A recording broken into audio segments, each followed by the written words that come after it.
نحمد نصلی علی رسول کریم اما بعد فاعوذ باللہ من الشیطان الرجیم بسم اللہ الرحمن الرحیم رب اشرح لی صدری ویسر لی امری واحلل عقدۃ من لسانی یفقہوا قولی۔ السلام علیکم معزز سامعین، امید کرتی ہوں آپ سب خیر و عافیت کے ساتھ ہوں گے۔ آج ہم جس ٹاپک پہ بات کرنے والے ہیں وہ ہے خاموشی، جو آپ کے لیے، میرے لیے اور ہم سب کے لیے بہت زیادہ ضروری ہے۔ اسلام میں خاموشی کو ایک انتہائی قابل قدر سلوک سمجھا جاتا ہے۔ اس کا مطلب یہ ہے کہ ایسی غیر ضروری باتوں یا تقریروں سے پرہیز کیا جائے جس کا کوئی فائدہ مند مقصد نہ ہو۔ اسلام میں خاموشی کو اہم سمجھنے کی کئی وجوہات ہیں۔ پہلا تو یہ ہوتا ہے گناہوں سے بچنا۔ خاموشی ایسی باتیں کہنے سے بچنے کا ایک طریقہ ہے جو گناہ کے رویے کا باعث بن سکتی ہے، جیسے غیبت، جھوٹ یا گپ شپ۔ اسلام میں ان اعمال کو برا بھلا کہا جاتا ہے اور بنیادی انسانی اخلاقیات کی خلاف ورزی سمجھا جاتا ہے۔ جو دوسرا ہے وہ احترام اور عاجزی کا مظاہرہ کرنا، یعنی کہ خاموش رہنا دوسروں کے احترام اور عاجزی کرنے کا ایک طریقہ ہو سکتا ہے، خاص طور پر ایسے حالات میں جہاں دوسروں کی رائے یا خیالات کو سننا ضروری ہو سکتا ہے۔ تیسرا ہے عکاسی اور غور و فکر، یعنی کہ خاموشی انسان کو اپنے خیالات، اعمال پر غور و فکر کرنے کی جگہ بھی فراہم کر سکتی ہے۔ اسلام میں اپنے اعمال پر غور کرنا اور اپنی اصلاح کی کوشش کرنا ایمان کا ایک لازمی حصہ ہے۔ جو ہوتا ہے تقوی کو فروغ دینا۔ خاموشی کو اسلام میں تقوی یا تقوی کو فروغ دینے کا ایک طریقہ سمجھا جاتا ہے۔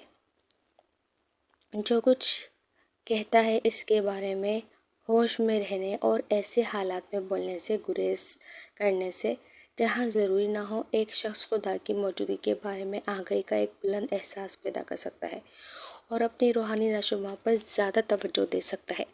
مختصر ہے کہ اسلام میں خاموشی دوسروں کے ساتھ بات چیت سے گریز کرنے کا طریقہ نہیں ہے، بلکہ زیادہ مثبت اور فائدہ مند نتائج کی طرف تقریر اور رویے کو منظم کرنے کا طریقہ ہے۔ اسے احترام، عاجزی، غور و فکر اور خود کو بہتر بنانے کے طریقے کے طور پر دیکھا جاتا ہے۔ جیسے کہ عام گناہوں کی نسبت زبان کے گناہ سے بچنا ہر درجہ مشکل ہے اور اس کے فسادات بھی دوسرے گناہوں سے زیادہ ہوتے ہیں۔ یہی وجہ ہے کہ قرآن مجید میں احادیث مبارک میں زبان کی حفاظت کی بے حد تاکید آئی ہے۔ ارشاد ربانی ہے، اور آپ میرے بندوں سے کہہ دیجئے ایسی بات کہا کریں جو بہتر ہو۔ شیطان لوگوں میں فساد ڈلواتا ہے۔ واقعتاً شیطان انسان کا سری دشمن ہے۔ یہ بنی اسرائیل کی آیت نمبر 53 ہے۔ اسی طرح قرآن مجید نے جہاں اچھی بات کرنے کی تلقین کی ہے، وہیں بری باتیں سننے سے بھی منع فرمایا ہے۔ چنانچہ ارشاد باری تعالیٰ ہے، اور جب وہ کوئی بیہودہ بات سنتے ہیں تو اس سے منہ پھیر لیتے ہیں اور کہتے ہیں کہ ہمارے لیے ہمارے اعمال ہیں اور تمہارے لیے تمہارے اعمال، تم پر سلامتی ہو، اور ہم جاہلوں کی فکر و عمل کو اپنانا نہیں چاہتے، گویا ان کی برائی کے عوض ہم اپنی اچھائیاں کیوں چھوڑیں۔ نبی کریم صلی اللہ علیہ وسلم کا ارشاد ہے کہ زبان کا غلط استعمال ہی لوگوں کو سب سے زیادہ جہنم میں لے جائے گا۔ یہ ترمذی کی ایک روایت ہے، یعنی کہ زبان کی حفاظت انتہائی ضروری ہے۔ بعض اوقات انسان ایک کلمہ بولتا ہے جسے وہ کوئی اہمیت نہیں دیتا، مگر وہی کلمہ نہایت برا اور ناپسندیدہ ہوتا ہے، جیسے مذاق میں کسی کو گالی دینا یا دوستوں کا آپس میں گالی کے ذریعے اظہار الفت و محبت کرنا۔ آج دوستی کا معیار اس قدر پست ہو گیا ہے کہ بغیر لغویات کی دوستی کا تصور ہی محال ہے۔ روایت میں آتا ہے کہ جو بندہ مومن گالی دیتا ہے وہ اللہ عز و جل کی نظروں سے گر جاتا ہے۔ دیکھیں، آپ اور میں غور و فکر کریں تو قرآن پاک میں اللہ تعالیٰ نے اپنے احکامات کے ذریعے ہمیں زندگی گزارنے کے بہترین اصول بتا دیے ہیں۔ اگر ہم اس سے گریز کرتے ہیں، نافرمانی کرتے ہیں، تو اپنے اوپر ہی عذاب مسلط کرتے ہیں۔ جیسے کہ قرآن کریم میں ارشاد ربانی ہے، اے ایمان والو، اللہ سے ڈرو اور صحیح بات کہو، اللہ تعالیٰ تمہارے اعمال کو قبول کرے گا اور تمہارے گناہ معاف کر دے گا، اور جو شخص اللہ اور اس کے رسول کی اطاعت کرے گا وہ بڑی کامیابی کو پہنچے گا۔ یہ سورہ احزاب کے آیت نمبر 70 اور 71 ہے۔ ان متبرک قرآنی دلائل اور احادیث مبارک کی روشنی میں یہ بات واضح ہوتی ہے کہ وہ شخص جسے اپنی زبان پر قابو نہیں، اسے دنیا میں بھی رسوائی ملتی ہے اور وہ آخرت میں بھی مشکلات سے دوچار ہوگا۔ ابھی تو ہم اپنے نفس کو خوش کرنے کے لیے زبان سے جو دل چاہتا ہے وہ کہہ دیتے ہیں، لیکن یہ دنیا میں بھی اور آخرت میں بھی اس کا اتنا بڑا عذاب ہوتا ہے، شاید ہم اس پر غور و فکر کرنا ہی بھول چکے ہیں۔ اسی طرح حضرت ذوالنون مصری فرماتے ہیں کہ اپنے نفس کی سب سے زیادہ حفاظت کرنے والا وہ ہے جو اپنی زبان کی سب سے زیادہ حفاظت کرنے والا ہے۔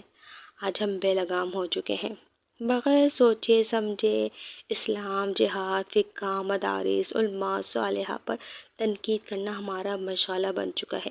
جو منہ میں آیا بغیر تحقیق کے بے دری کہہ دیا۔ حدیث مبارک میں ہے کہ انسان جھوٹا ہونے کے لیے یہی کافی کہ وہ بات سنے اور بغیر تحقیق کے آگے پہنچا دے۔ یہ ترمذی کی ایک روایت ہے، یعنی کہ ہم بہت سی ایسی باتیں اپنے الفاظوں میں کہہ جاتے ہیں جسے ہم حدیث کا نام دیتے ہیں، ہم نہ ہماری اس کی تحقیق ہوتی ہے، نہ ہم نے اس پر ریسرچ کیا ہوتا ہے، اور بس ہم کیا کہتے ہیں، ہاں یہ حدیث ہے۔ ارے جب تک آپ کو خود کنفرم نہ ہو آپ ایسے کیسے بول سکتے ہیں؟ اور جب آپ کہتے ہیں کہ یعنی کہ آپ صلی اللہ علیہ وسلم کا قول ہے، جس نے میرے بارے میں جھوٹ بات کہی وہ اپنا مقام جہنم میں دیکھ لے۔ یاد رہے کہ خاموشی عقل مندی کی علامت ہے اور بے مقصد گفتگو کرنا جاہلوں کا کام ہے۔ مقصد پر نظر رکھیں، خوب اچھی طرح سوچ سمجھ کر ناپ تول کر بات کیجیے۔ خاموشی کی بدولت بے شمار پریشانیاں، رنج و ملال آپ کے قریب نہیں آتے۔ جو ہی آپ جالب کشائی کرتے ہیں کچھ نہ کچھ غلطی سرزد ہو جاتی ہے اور اس کی لغزش کی پاداش میں مصائب کا سامنا کرنا پڑتا ہے۔ جیسے کہ میں نے پہلے بھی عرض کیا ہے کہ بے جا گفتگو، بے مقصد گفتگو، اس سے کیا ہوتا ہے، اس سے آپ کی پریشانیوں میں اضافہ ہوتا ہے۔ بہت سے ایسے مصائب آتے ہیں جو ہم بولتے ہیں اللہ یہ کون سا گناہ ہے جو ہمارے سامنے آ رہا ہے۔ اگر انسان کو اپنی خامیاں پتہ چل جائے اور وہ اپنے احتساب کرنے لگ جائے تو اس کو بہت ساری باتیں اپنے اندر پتہ ہونے لگ جاتی ہیں۔ وہ دوسروں پر انگلی اٹھانے کے بجائے یا دوسروں پر خامیاں دیکھنے کے بجائے اسے اپنے اندر جھانکنا آ جاتا ہے، اور جسے اپنے اندر جھانکنا آ جاتا ہے وہ اللہ کے قریب سے قریب تر ہوتا جاتا ہے۔ اور یاد رکھیں کہ اللہ عز و جل کی نافرمانی کا سب سے بڑا ہتھیار وہ زبان ہے، جس کی وجہ سے بے شمار گناہ سرزد ہوتے ہیں۔ اگر زبان قابو میں آ جائے تو دیگر اعضاء بدن کی اصلاح خود بخود ہونے لگتی ہے۔ رسول اکرم صلی اللہ علیہ وسلم نے ارشاد فرمایا، جو شخص اللہ اور یوم آخرت پر ایمان رکھتا ہو وہ بات کرے تو اچھی کرے ورنہ خاموش رہے۔ یہ متفق علیہ حدیث ہے۔ امام ابو حنیفہ فرماتے ہیں کہ اگر کوئی اچھی بات نہیں سوچتی تو خاموش رہنا بہتر ہے۔ چند برے معاملات ایسے ہیں جو ہماری زندگیوں کا حصہ بن چکے ہیں، نوبت یہ آ پہنچی کہ ہم انہیں برا ہی نہیں سمجھتے۔ مثلا لوگوں کا مذاق اڑانا، طعنے دینا، برے القابات سے کسی کو پکارنا، حقیر سمجھنا، کسی کو جاہل یا کم عقل کم علم سمجھنا، بدگمانی کرنا، تجسس کرنا، غیبت کرنا، جھوٹ بولنا، گالی گلوچ کرنا وغیرہ وغیرہ۔ ان گناہوں کو فی زمانہ ہم کوئی اہمیت ہی نہیں دیتے، جبکہ پورے مسلم معاشرے کا بگاڑ اور اس کے حسن کو پامال کرنے والی یہی اعمال ہیں۔ بس ہمیں انہیں ترک کرنے اور اپنے اقربا سے ترک کروانے کی حد درجہ کوشش کرنی ہے۔ اگر ہم کامیاب ہو گئے تو اس سے بڑھ کر ہمارے لیے صدقہ جاریہ کوئی نہیں ہو سکے گا۔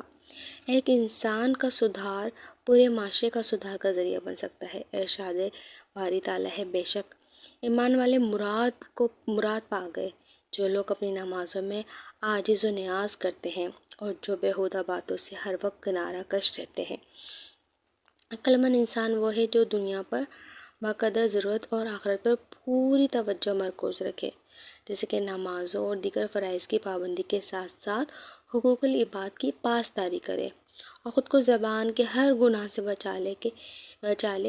بچانے کی کوشش کرے۔ حدیث مبارک ہے، مسلمان ہونے کی خوبی یہ کہ وہ بیکار چیزوں کو ترک کر دے۔ حضرت ابو ذر سے مروی کی ایک حدیث مذکور ہے کہ عقل مند آدمی کی شان یہ ہے کہ وہ اپنی زبان کی حفاظت کرے۔ اللہ تعالیٰ اپنے فضل سے ہمیں زبان کی حفاظت کرنے کی توفیق عطا فرمائے، آمین۔ امید کرتی ہوں آپ اس کو سمجھنے کی بھرپور کوشش کریں گے۔ اپنی دعا میں مجھے بہت یاد رکھیے گا۔ وآخر دعوانا الحمدللہ رب العالمین۔ السلام علیکم۔